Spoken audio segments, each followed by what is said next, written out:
Hello friends, कैसे हैं आप सब।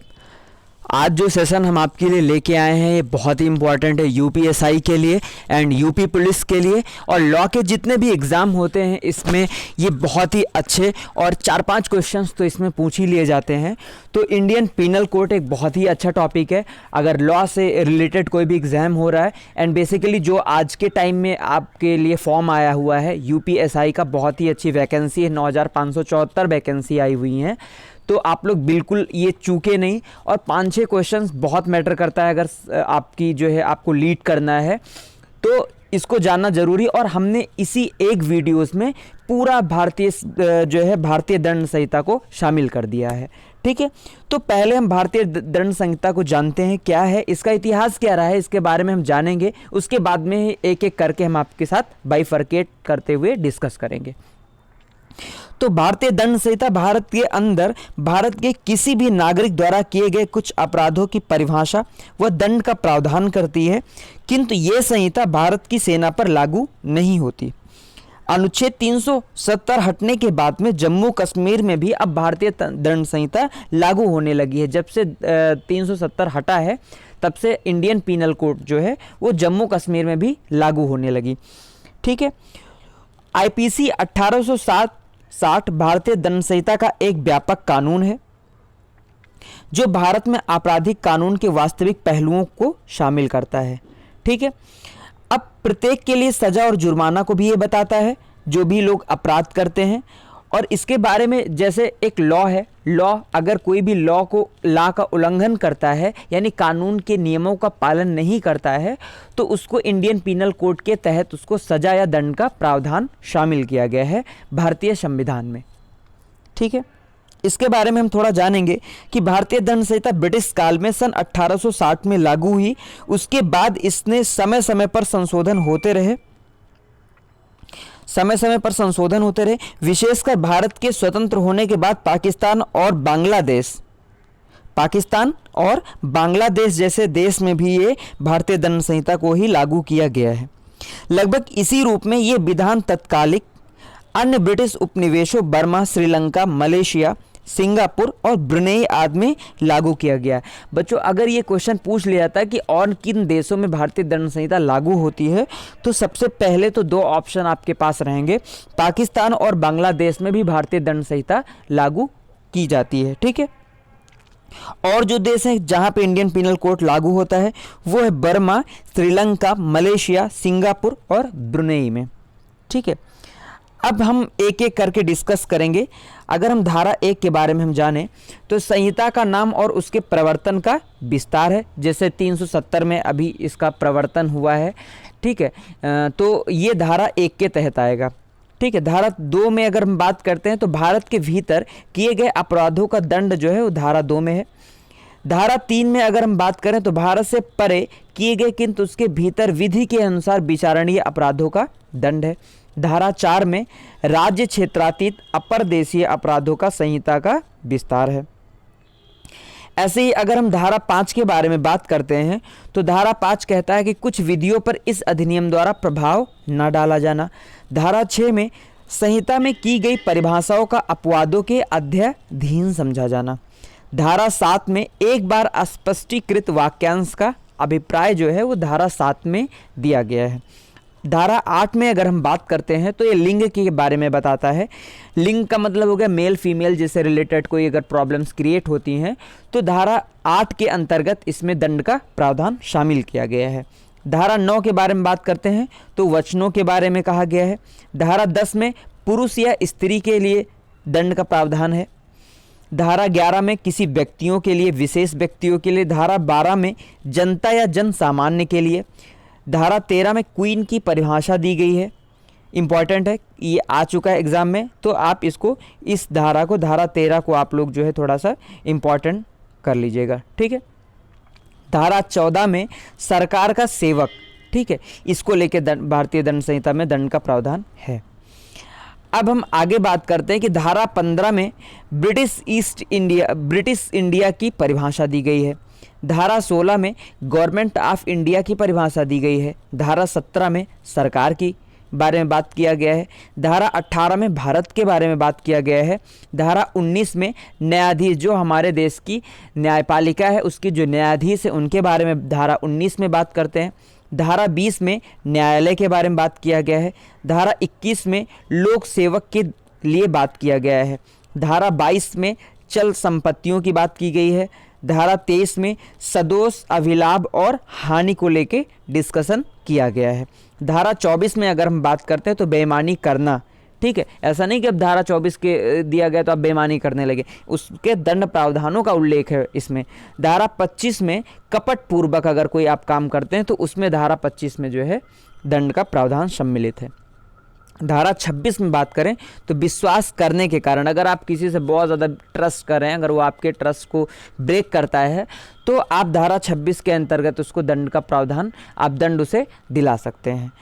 अब ऐसे ही अगर हम आगे बात करें तो धारा 27 में पत्नी, लिपिक या सेवक के कब्जों की संकट जो है संपत्ति के बारे में दी गई है चीज़ें, ठीक है। धारा 28 में बात करें तो कूटकरण के बारे में बात हुई है। धारा 29 में दस्तावेजों के बारे में बात हुई है। धारा 30 में मूल्यवान प्रतिभूतियों के बारे में बात हुई है। धारा 31 में बिल के बारे में बात हुई है। धारा 32 में कार्यों को दर्शाने वाले शब्दों के अंतर्गत अवैध लोप शामिल है, ठीक है। धारा 23 में कार्यों का वर्णन है। धारा 34 में सामान्य आशय को अग्रसर करने में कई व्यक्तियों द्वारा किए गए कार्यों का उल्लेख देखने को मिलता है। धारा 36 में अंशतः कार्य द्वारा अंशतः लोप होने का कारित परिणाम का उल्लेख हमको देखने को मिलता है, ठीक है। अब अगर हम बात करें तो अगर हम धारा 37 की बात करते हैं तो धारा 37 में कई कार्यों में से किसी एक कार्य को करके अपराध घटित करने में सहयोग करना। धारा 38 में आपराधिक कार्यों में संपृक्त व्यक्ति विभिन्न अपराधों के दोषी हो सकेंगे। धारा 39 में स्वेच्छया के बारे में बात होती है। धारा 40 में अपराधों के बारे में बात होती है। धारा 41 में विशेष विधियों के बारे में बात होती है। धारा 42 में स्थानीय विधियों के बारे में बात होती है। धारा 43 यानी 43 में अवैध चीज़ों के बारे में बात होती है। धारा 44 में किसी प्रकार की क्षति होती है उसको लेके उल्लेख इसमें धारा 44 में मिलता है, इंपॉर्टेंट है। धारा 45 में जीवन और धारा 46 में मृत्यु के बारे में बात होती है। तो ये बच्चों ये बहुत ही इंपॉर्टेंट है, तो इसको हम फिर से एक बार अंडरलाइन करके हम आपको बताना चाहेंगे। ये जो धारा 45 और 46 जीवन और मृत्यु के बारे में है, तो ये चीज़ आप आर्टिकल 21 में भी इसका प्रावधान है, अनुच्छेद 21 में, और यहाँ धारा 45 और 46 में भी इसकी बातें की गई हैं, ठीक है बच्चों। तो अब हम आगे बात करते हैं। धारा 47 में जीव जंतुओं को लेके, ऐसा नहीं कि जीव जंतुओं को शामिल नहीं किया गया है। धारा 47 में जीव जंतुओं, अगर आप पशु पक्षी को मार रहे हैं, ठीक है, मानवाधिकार, बहुत सारे जो है लोग ऐसे काम कर रहे हैं कि जो मानवाधिकार का हनन करते हैं, वायलेशन करते हैं, ठीक है, पशु पक्षियों को लेके बहुत ज़्यादा प्रताड़ित करते हैं, तो धारा 47 के अंतर्गत उसमें भी प्रावधान, दंड प्रावधान उल्लेखित किया गया है, ठीक है। धारा 48 में अगर हम बात करते हैं तो जलयान के बारे में बात हुई है। धारा 49 में वर्ष या मास के बारे में बात हुई है। धारा 50 में धाराओं के बारे में बात हुई है। धारा 51 में शपथ यानी ओथ, जो शपथ लेते हैं उनको लेके बात हुई है। धारा 52 में श्रद्धापूर्वक जो है सद्भावपूर्वक चीज़ों को लेके इसमें उल्लेख किया गया है। धारा 53 में दंड को लेके बात हुई है। धारा 54 में मृत्यु दंडादेश का रूपांतरण का उल्लेख इसमें देखने को मिलता है। धारा 55 में आजीवन कारावास के दंडावेश का लघुकरण, यानी अगर आपको आजीवन कारावास हो गया है और उसको थोड़ा सा कम किया जाएगा, यानी आजीवन कारावास ना देके आपको 6 से 7 मंथ की अगर आपको सज़ा दी जाती है तो धारा 55 के अंतर्गत वो हमें प्रावधान देखने को मिलता है। धारा 56 में अगर हम बात करते हैं तो यूरोपीय तथा अमेरिकियों को दंड की दास्ता की सज़ा दी गई है, ठीक है। यूरोपीय तथा अमेरिकियों को दंड दास्ता की सज़ा का जो है प्रावधान धारा 56 में देखने को मिलता है, इंपॉर्टेंट है, ठीक है। अब अगर हम बात करें तो धारा 57 की अगर हम बात करते हैं तो धारा 57 में बच्चों दंडा विधियों के भिन्न के बारे में बात होती है। धारा 58 में निर्वासन से दंडादिष्ट अपराधियों के साथ कैसा व्यवहार किया जाए जब तक वे निर्वासित ना कर दिए जाएं, इसको लेके बात होती है। धारा 59 में कारावास के बदले निर्वासन, यानी आपको कारावास जेल ना देके आपको यानी किसी भी राज्य से या किसी भी देश से बाहर निकालने की प्रक्रिया शामिल है। धारा 60 में अगर हम बात करते हैं तो दंडाधिस्थ कारावास के कतिपय मामलों में संपूर्ण कारावास या उसके कोई भाग कठिन या सादा हो सकेगा। ठीक है, इसमें ऐसी चीज़ें बताई गई हैं कि अगर आपको बहुत ही कठोर कारावास है तो उसको थोड़ा सा और कठिन बना दिया जाएगा। ठीक है, आपके लिए काम बढ़ जाएंगे। ठीक है, बहुत सारी चीज़ें हैं। तो धारा 60 के अंतर्गत इस जो है प्रावधान का उल्लेख किया गया है। धारा 61 में बात करते हैं तो संपत्ति के संपहरण का दंडादेश के बारे में इसकी बात होती है। धारा 62 में मृत्यु निर्वासन या कारावास से दंडनीय अपराधियों की बाबत संपत्ति का समपहरण को लेकर जो है प्रावधान इसमें दिया गया है। धारा 63 की बात करते हैं अगर तो आर्थिक दंड एवं जुर्माने की रकम को लेकर बात होती है। धारा 64 की बात करते हैं तो जुर्माना न देने पर कारावास का दंडादेश शामिल है।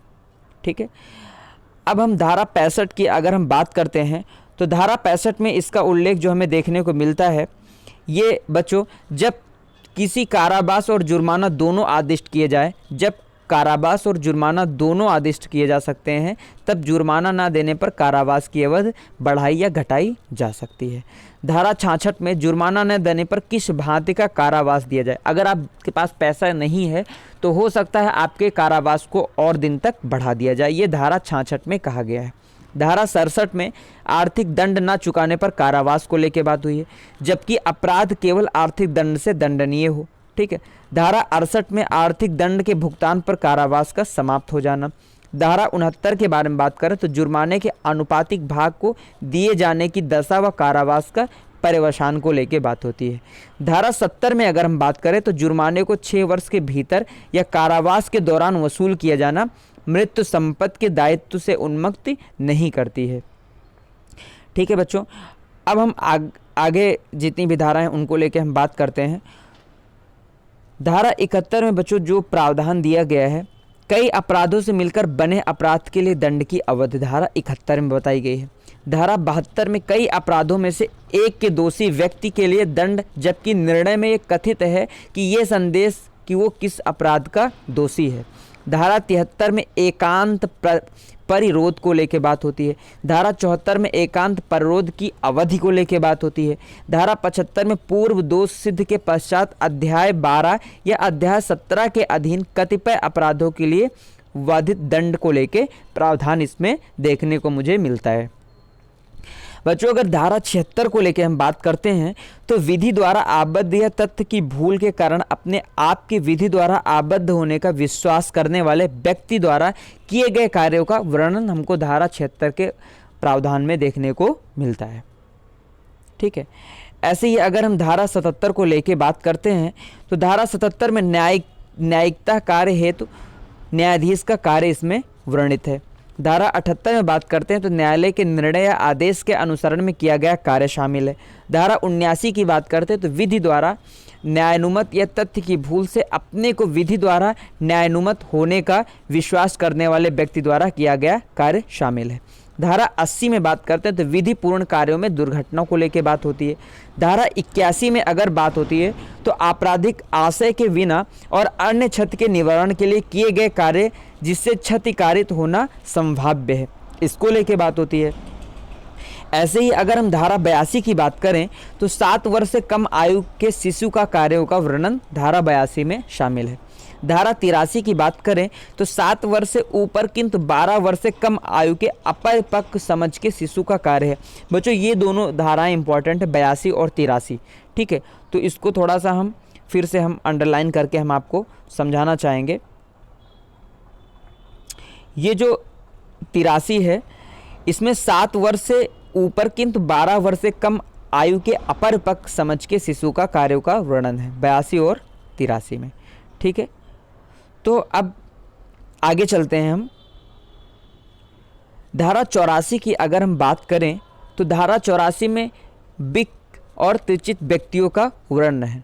ठीक है, धारा 85 में अगर हम बात करें तो ऐसे व्यक्ति का कार्य जो अपनी इच्छा के विरुद्ध मतता होने के कारण निर्णय पर पहुंचने में असमर्थ दिखता है। ये प्रावधान धारा 85 में उल्लेखित होता है। धारा 86 की अगर हम बात करें तो किसी व्यक्ति द्वारा जो मतता में है किया गया अपराध जिसमें विशेष आशय या ज्ञान का होना अपेक्षित है। धारा 87 में अगर हम बात करें तो सहमत से किया गया कार्य जिससे मृत्यु या घोर उपहित कारित करने का आशय ना हो और ना ही उसकी संभाव्यता का ज्ञान हो। धारा 88 की अगर हम बात करें तो किसी व्यक्ति के फायदे के लिए संपत्ति से सद्भाव पूर्वक किया गया कार्य जिससे मृत्यु कारित होने का आशय नहीं है।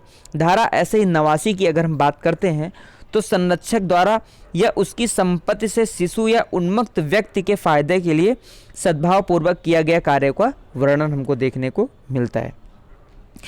अगर हम धारा 90 की बात करते हैं तो आईपीसी इंडियन पिनल कोड की धारा 90 में ये बातें हमको पता चलती हैं कि संपत्ति जिसके संबंध में ये ज्ञात हो कि वो भय या भ्रम के अधीन दी गई है तो धारा 90 में इसका प्रावधान उल्लेखित है।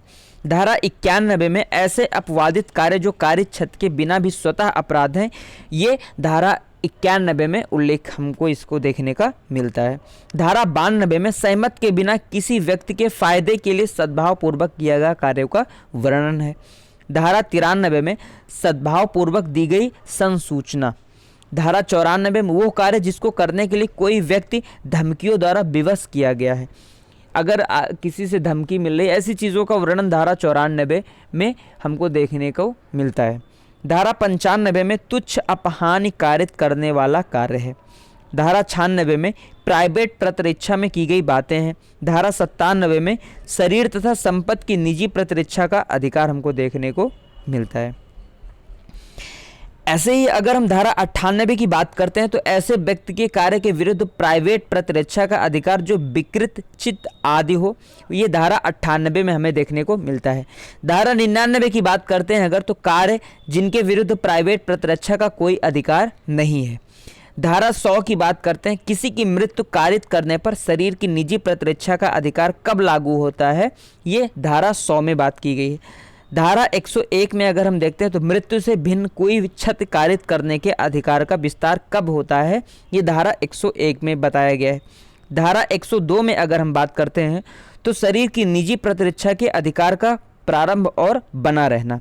ठीक है। धारा 103 के बारे में अगर हम बात करें तो कब संपत्ति की प्राइवेट प्रतिरक्षा के अधिकार का विस्तार मृत्यु कारित करने तक होता है, ये धारा 103 में शामिल किया गया है। तो बच्चों ये 103 तक धाराएं थी जो बहुत ही इम्पॉर्टेंट थी। ठीक है। अब हम ऐसी धाराओं का उल्लेख करेंगे जो एग्ज़ाम में पूछी गई है। ठीक है। इसको लेके थोड़ा सा हम डिस्कशन करेंगे एंड इसके लिए हम टेस्ट भी लेके आएंगे। आप लोग हमारे चैनल को सब्सक्राइब करिए। ठीक है। मैं हूँ आपका फ्रेंड जसवंत पाठक।